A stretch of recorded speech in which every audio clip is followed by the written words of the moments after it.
terintimidasi hari ini karena beberapa kawan-kawan kita berhalangan datang. Tetapi saya mencoba percaya bahwa ini waktu di mana Anda menabur dan pasti akan menuai. Katakan amin. Saya akan terus berkhotbah seperti di hadapan 4.000 orang. Ya. Jangan khawatir. Mari kita lihat Alkitab kita bersama-sama.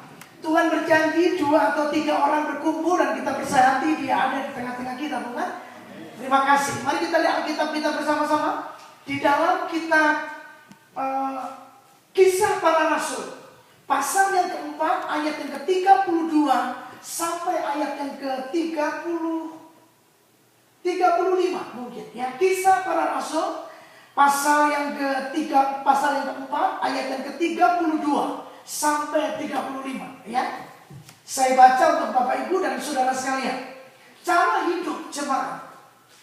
Adapun kumpulan orang yang telah percaya itu, mereka sehati dan sejiwa. Katakan sehati dan sejiwa. Saudara, sehati dan sejiwa itu bukan berarti kita sama pendapat. Sehati dan sejiwa bukan berarti kita semua punya maksud, punya wajah, punya tujuan, dan punya muka yang sama. Tapi sehati dan sejiwa artinya adalah sebuah kedewasaan untuk kita menerima keberbedaan satu dengan yang lain. Setuju? Tapi yang jelas tujuannya satu, yaitu untuk memuliakan nama Tuhan. Nah, kita perhatikan. Mereka kumpulan orang yang sudah percaya itu, mereka sehati dan sejiwa. Dan tidak seorang pun yang berkata bahwa sesuatu dari kepunyaannya adalah miliknya sendiri, tetapi segala sesuatu adalah kepunyaan mereka bersama. Hebat, saudara. Sifat egois tidak ada pada mereka. Mereka hidup untuk mementingkan orang lain. Alkitab berkata, hendaklah seorang itu menganggap yang lain lebih utama daripada dirinya sendiri. Jadi mereka hidup dalam satu kebersamaan yang sangat mengagumkan. Nah, mari kita lihat ayat yang berikutnya. Dan dengan kuasa yang besar, katakan dengan kuasa yang besar. Ya, dengan kuasa yang besar, rasul-rasul memberi kesaksian tentang kebangkitan Tuhan Yesus. Dan mereka semua hidup dalam kasih karunia yang melimpah-limpah. Katakan kasih karunia, 2, 3. Kasih karunia. Nah, saudara, apa itu kasih karunia? Kasih karunia adalah sesuatu yang diberikan kepada Tuhan ketika Anda dan saya tidak layak untuk menerimanya. Tahukah saudara kalau kita tidak punya syarat yang membuat Tuhan tertarik sama kita? Oke, wajah kita tidak pernah membuat Tuhan tertarik. Ya, baju yang kita pakai, apalagi, saudara. Ya, mobil yang kita punya itu tidak pernah membuat Tuhan tertarik. Kita nggak punya list yang membuat Tuhan tertarik sama kita. Bahkan kebaikan kita seperti kain lara di hadapan Tuhan. Saudara, kasih karunia itu begini. Ya, misalnya nih, siapa yang bos di antara kita ya? Kalau saya kan nggak cocok jadi bos ya. Semua cocok ya. Saya pikir semua pelayan kayak saya gitu. Oke, kayaknya Pak Arke mirip bos lah ya. Oke. Anggap saja Pak Arke ini dia seorang bos ya. Dia punya seorang karyawan, dia punya seorang staf. Disuruh datang jam 8, dia datang jam 10. Oke? Suruh jemput anaknya ke sekolah, misalnya jam 5, dia jemput jam 6. Hari-hari tertentu pulang kantor jam 5, dia jam 3 udah cabut. Gitu. Jadi datang belakangan, pulang duluan. Ini kan bukan mental kingdom. Mental kingdom tuh datang duluan, pulang belakangan. Amin. Ya, nah kira-kira itu. Lalu disuruh stok uang ke bank, sisanya atau sebagian diambil. Tidak pernah jujur dalam keuangan. Nah, pegawai seperti ini paling gampang diapakan? Betul sadis ya. Nah, saudara, tahukah saudara ketika kita memiliki bos yang seperti itu, tiba-tiba Tuhan panggil kita, lalu dia ngomong gini, karena kamu kacau, karena kamu gak jujur, maka tahun depan kamu tak angkat jadi kepala kasir. buat kita. Ketika kita berdosa, ketika kita tidak kuat untuk mengalahkan dosa, tidak bisa membedakan mana tangan kanan, mana tangan kiri, kasih karunia Tuhan mengangkat kita. Jadi tidak ada sesuatu yang dapat kita sombongkan, karena kasih karunia menolak semua kesombongan. Haleluya. Saudara, sombong itu dibenci Tuhan. Orang yang rendah hati ditinggikan oleh Tuhan. Nah, perhatikan ayat berikutnya. Ayat yang ke-34. Sebab tidak ada seorang pun yang berkekurangan di antara mereka. Wow. Persoalan masih tetap ada. Pergumulan masih akan tetap ada. Tapi gaya hidup itu membuat mereka tidak berkekurangan. Apa yang mereka lakukan? Kita lihat ayat ini aja ya. Karena semua orang yang mempunyai tanah atau rumah menjual kepunyaannya itu, dan hasil penjualan itu mereka bawa kemana, saudara? Bukan ke kantong gembala. Amin. Hasil penjualan mereka tidak dikumpulkan ke rekening gereja. Ini hebat, saudara. Mari kita lihat berikutnya. Ayat yang berikutnya bisa ditampilkan. Nah, dan mereka letakkan di depan kaki rasul-rasul. Lalu dilakukan apa? Lalu dibagi-bagikan kepada setiap orang sesuai dengan keperluannya. Saudara bayangkan, harta, kekayaan tidak pernah membuat kita silau, tidak pernah membuat kita gila hormat, tidak pernah kita lupa dari mana kita dipungut oleh Tuhan. Saya kemarin pulang ke Indonesia bersama Pastor Heski. Dan kebiasaan yang saya lakukan adalah saya pergi ke desa saya. Saya posting di Facebook.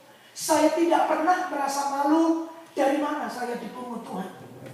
Saya antri daftar selama 1 tahun untuk mendorong kursi roda kakak saya yang 8 bulan yang lalu terserang stroke dan belum sembuh dan masih pemulihan sampai hari ini. Bayangkan, saya pakai baju batik. Hari itu saya berkhotbah di gereja. Saya dorong kursi roda kakak saya dengan penuh kesukaan dan kebahagiaan. Saudara, hasil penjualan mereka bawa diletakkan di kaki rasul. Ternyata harta, derajat, sesuatu yang kita punya tidak pernah membuat kita lupa dari mana semuanya itu berasal. Halo? Amin. Nah, saudara, hari ini kita berbicara tentang bagaimana hidup yang tertanam. Katakan hidup yang tertanam. Jadi kita akan bicara tentang pembentukan komsel. Kita akan bicara tentang bagaimana kita tertanam. Karena kalau kita nggak tertanam, maka Anda tidak bisa berbuah. Saudara, tidak ada buah yang sehat tanpa melalui proses tertanam. Amin. Nah, mari kita lihat, saudara, bagaimana gaya hidup pada waktu itu. Mereka berkumpul dan mereka punya gaya hidup yang sangat mengagumkan. Bisa minta tolong yang pertama, udah diketik tadi belum ya? Oke, nggak usah ya. Yang pertama, Anda baca saja. Kira-kira begini, Anda dengarkan saja. Yang pertama, kasih karunia akan memberikan kepada kita sikap yang benar tentang sesama orang percaya. Saya ulangi lagi. Kasih karunia akan memberikan kepada kita sikap yang benar tentang saudara-saudara seiman kita. Saudara lihat gaya hidup mereka. Mereka sehati dan sejiwa. Saudara, saya ingatkan saudara bahwa saudara seimanmu bukan musuhmu. Amin. Orang-orang yang memiliki potensi di sekitar kita bukan pesaing kita. Tapi pandanglah orang-orang yang berpotensi di sekitar kita sebagai keluarga yang harus kita kasihi. Bapak Ibu, Tuhan tidak pernah membenci orang berdosa. Saya ulang lagi. Tuhan tidak pernah membenci orang berdosa. Kalau Tuhan tidak pernah membenci orang berdosa, maka saya dan saudara tidak boleh membenci orang berdosa. Dosanya yang kita benci, orangnya tidak boleh kita benci. Sebab itu saudara, Tuhan tidak pernah memanggil kita untuk menghakimi sesama kita. Saudara, jangan menghakimi masa depanmu dengan sesuatu yang sedang terjadi sekarang. Sebab besok Tuhan akan melakukan perkara-perkara besar. Di tangannya, saudara, dalam apa ini namanya? Snap finger atau finger snap. Tuhan bisa mengubah kehendaknya berlaku dalam hidup saudara. Amin. Sebab itu seperti tingginya langit dan bumi, demikianlah tingginya rancangan Tuhan dalam hidup kita. Saudara, mari kita pandang bagaimana ketika Tuhan memanggil kita ada di kota ini. Boleh? Oke. Saya kemarin pada waktu kita kumpul rapat, dan Pak Eski dan Pak Arke ada di tengah-tengah mereka. Kita kumpul untuk rapat bersama-sama tentang perkembangan rayon masing-masing. Nah begitu sampai luar negeri, saudara, itu terintimidasi kita. Karena begitu kita ngomong jumlah, waduh saudara, Papua 3.000 orang, kira-kira gitu kan. Ambon 3.500 orang, beli tanah 25 hektar gitu. Cuma enak, murah-murah saudara tanahnya, kira-kira gitu.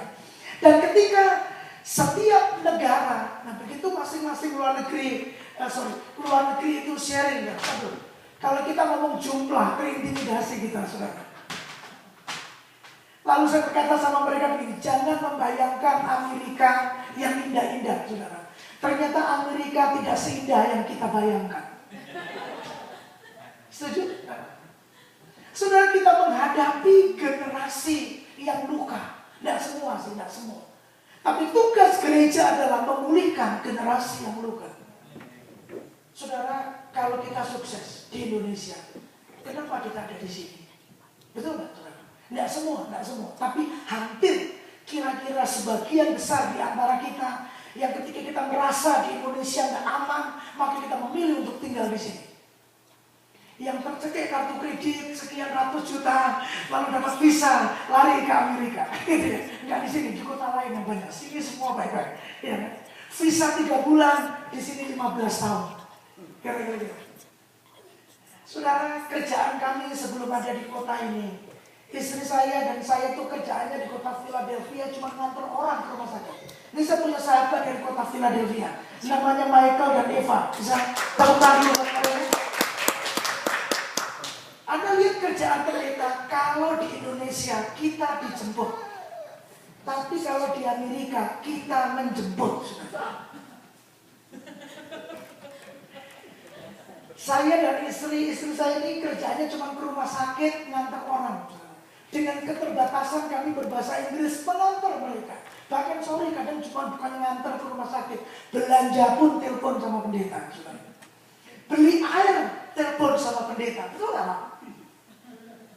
Saudara, bukan kenapa? Ketika mereka terbatas oleh sesuatu, mereka nggak bisa beli kendaraan, saudara. Dan di luar itu minus 16 derajat Celcius. Itu bukan dingin, doi. Tapi kami diajar mereka, diajar Tuhan untuk melihat jiwa-jiwa dengan belas kasihan yang datang dari Tuhan. Amin. Nah, generasi yang luka akan melahirkan keturunan yang luka. Nah, salah satu ciri keturunan yang luka adalah generasi dan pola hidup yang ekstrim. Kalau nggak ekstrim kanan, ekstrim kiri. Jadi kalau diberkati sedikit, lupa Tuhan. Tapi kalau miskin sedikit pun, jangankan orang lain, Tuhan pun dibawa-bawa, kira-kira gitu. Sensitif, gampang tersinggung. Kira-kira gitu. Tapi bukan berarti kita menghakimi mereka. Tugas kita adalah memulihkan generasi yang luka supaya disembuhkan oleh Tuhan. Dan kasih karunia akan membuat kita punya pandangan yang benar, punya sikap yang benar tentang saudara-saudara kita.